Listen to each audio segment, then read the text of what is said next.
your weekly view of young leaders taking big steps. This is Next Gen. Presented by PFI, home of Boot Daddy.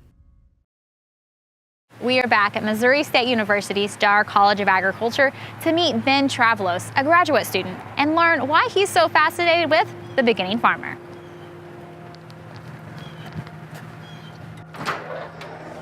Hey, Ben. Hey, Jamie. Thanks for coming out. Oh, my pleasure. So I hear you've been pretty busy. We have been busy. Okay, tell me about this project you've been working on. Okay. The average age of today's American farmer is continuing to increase, and more there's people not wanting to return to their family farms. And so there's these government programs that have been created to assist beginning farmers, but really where this research is looking at is what are the barriers to program utilization and ascertaining possible solutions to those barriers. So take me to the beginning. How did you come up with the idea for this project? Yeah, it all began actually when I was on the Collegiate Farm Bureau officer team here at Missouri State, and we proposed a policy for Missouri Farm Bureau to adopt to sort of start a study for beginning farmers. And that's really where this whole idea got jump-started. And I'm going through the policy process, I decided that, hey, this could be my graduate research project. And so talking with Dr. Anson Elliott, he led me to Mrs. Nicole Bushdecker, and from there she became my main academic advisor and helped me through this project. I've got a lot of friends here in college and also just growing up that, that grew up on family farms, and they want to eventually go back to the family farm, but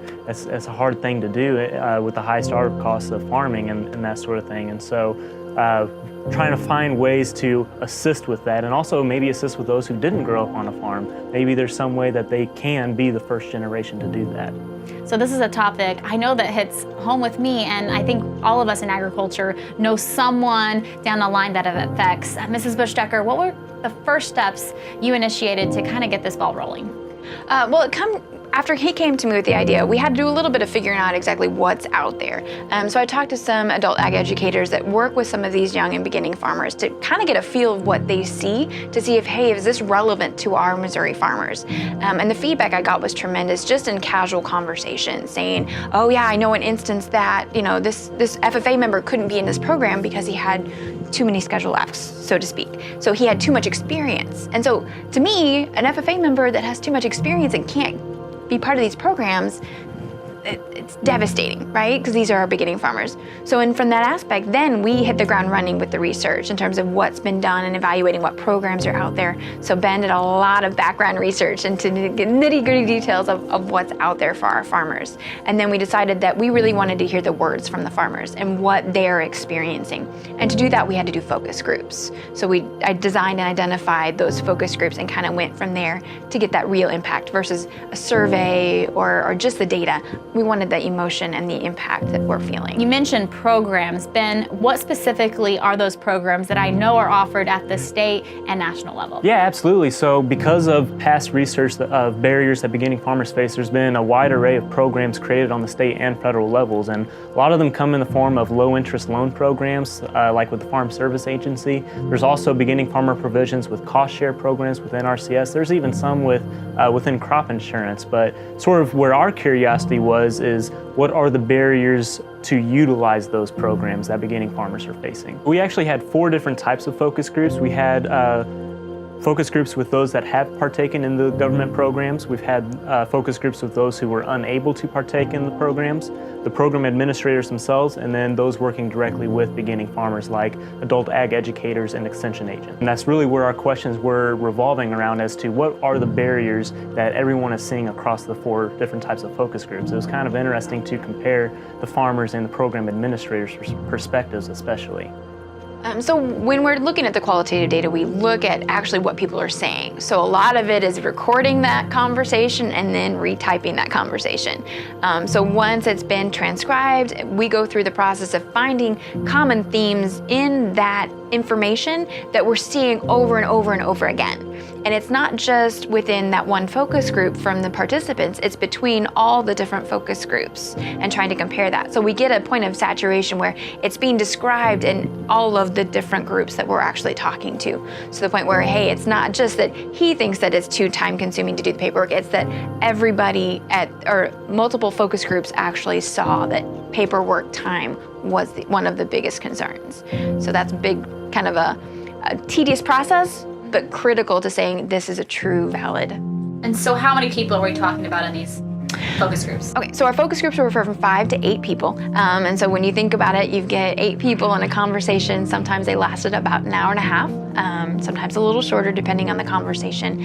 But the more people you have in there, you get a wide dispersion of backgrounds and interests, but then you also get a lot more conversation where people are bouncing off ideas and conversations, and you really get to some of the details that if it was just me and you talking in a conversation, we would probably miss. So Ben, you've been working on this project for the last year and a half or so. Take me through what you've been able to identify through these focus groups.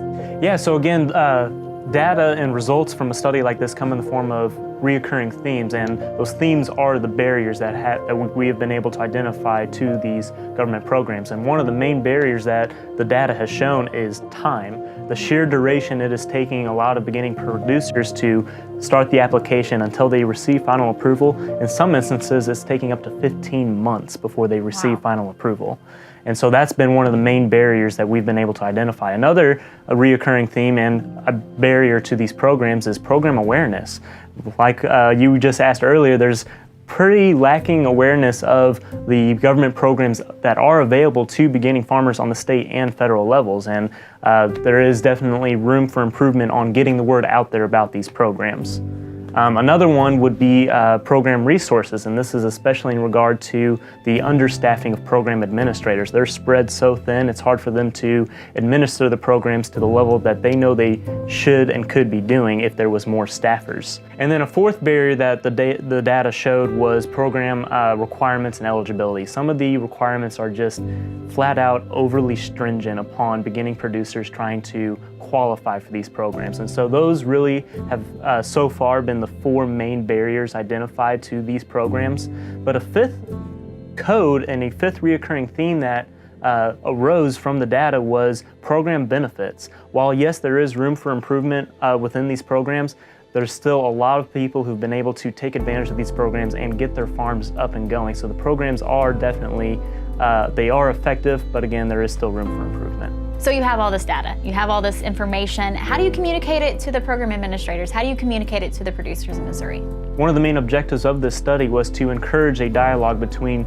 beginning producers, academics, and government administrators. And so we've really been leaning on the government or on the grassroots organizations. And so we're going to have a summarized version of the results from the study, and then they can disseminate it to all their young beginning farmers within their organizations.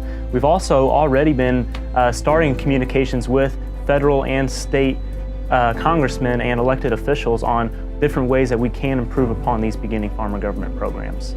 Ben is wrapping up his project, but there is still a lot of work to be done when it comes to the future and next generation of American farmers.